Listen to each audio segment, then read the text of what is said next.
So this is a very harrowing place to be. It's the place of a massacre that took place on the 10th of June in 1944 by the SS, who were on their way to Normandy, to the front, to repel the D-Day.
The SS were travelling north to the front line following the D-Day landings, and it was very clear that the SS Panzer divisions needed to get there to repel the invasion from the Allies. The original plan was to go by train. That was sabotaged by the resistance, and so they had to go by road, and as they travelled northwards they split. One leg went past Limoges and the other went off to the east, and this town happened to be in the way of an overzealous 1933 joining the Nazi party commander who decided to terrorise the population and make an example of this small village. They came in and they massacred the population in a highly brutal way. 200 SS officers and troops came into this village and murdered 643 people.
So we're in the church at the minute, and this is where all the women and children came.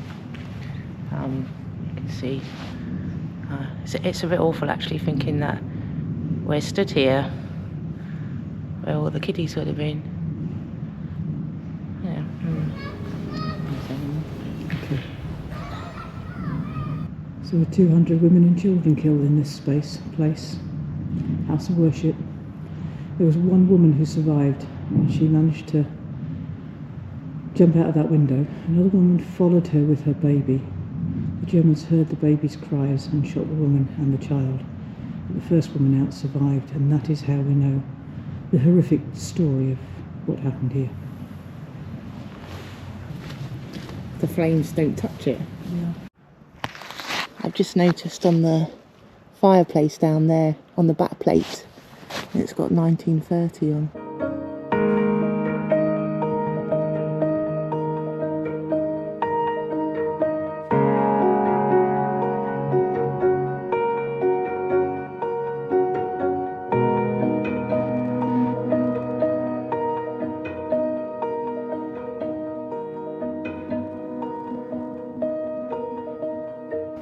So in modern terms, the question is, why didn't the people resist? We have to remember the time was a time of war, occupation, and the population had been brutalised for years under the Nazis. Behind me is the place that 600 people plus were gathered prior to the massacre. And this is where the men and the women were separated. The men were put into a corner and then separated into smaller barns and yards. And when they put the phosphorus and tear gas bomb into the church, that was the signal for the machine gun fire, which killed all of the men in the village, bar 5, who escaped under the bodies of their friends, and they escaped the pyre that was put on top of them.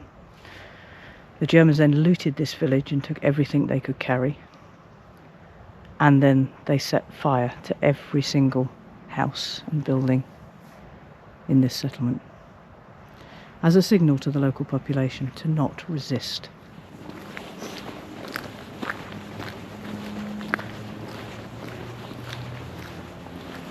So you might ask yourselves why this town has been preserved like this.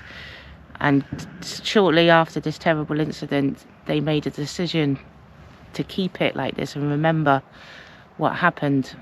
And a new town was built next to it. And during the transition period of that, the local authorities built little huts for people to live in, and there was even a chapel hut while the transition was being done. We'll show you the new town as we walk back through it.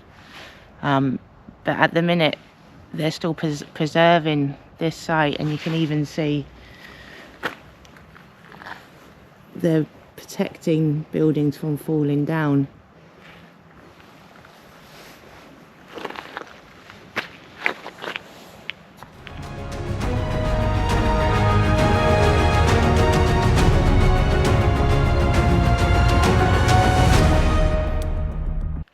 You can see the tram lines coming off for the station.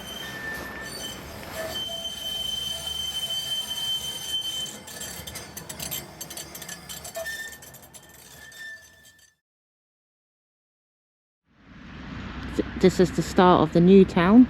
It's a new church, and just over there you can still see the remains. And here's the start of the new village, which was finished in 1953. It's a village square. And we've managed to get une pain and deux croissants. So if you're visiting the village Oradour-sur-Glane, there's a camping car there, which is a 10-15 minute walk away. Here it is there. Put your recycling just out there. There are bins inside, but it's just a normal waste bin, and all the glass is thrown on the floor. The air is part of the camping car group, and it's €9.50 a night with power, and the spaces are really big. So the spaces are super big, so if you've got a large motorhome, you'd fit in here really nicely. There's 39 spaces as well. Nice looking van there. I'll have this one, Trace. Okay, I'll open it up for us. So we'll end this video here. Yes, it was a place I'm pleased we've come to. It's a place that's really challenging to be, and it's a place that just echoes with inhumanity. But the most important thing is that the village has been preserved. They're actively working on keeping it and restoring the walls. So if you ever are passing this way, I'm sure that it's worth a visit. Yeah, it's one of them places where you don't want to say I highly recommend you come here, because It's really of the story it behind hurts, it, doesn't it? Yeah. I think it is worth visiting and it's worth to remember. So thank you for watching. Thank you for watching. And take care. Yeah. And please hit the like and the bell and subscribe if you haven't already. We'll see you in the next one. Take care. Bye for now. Bye.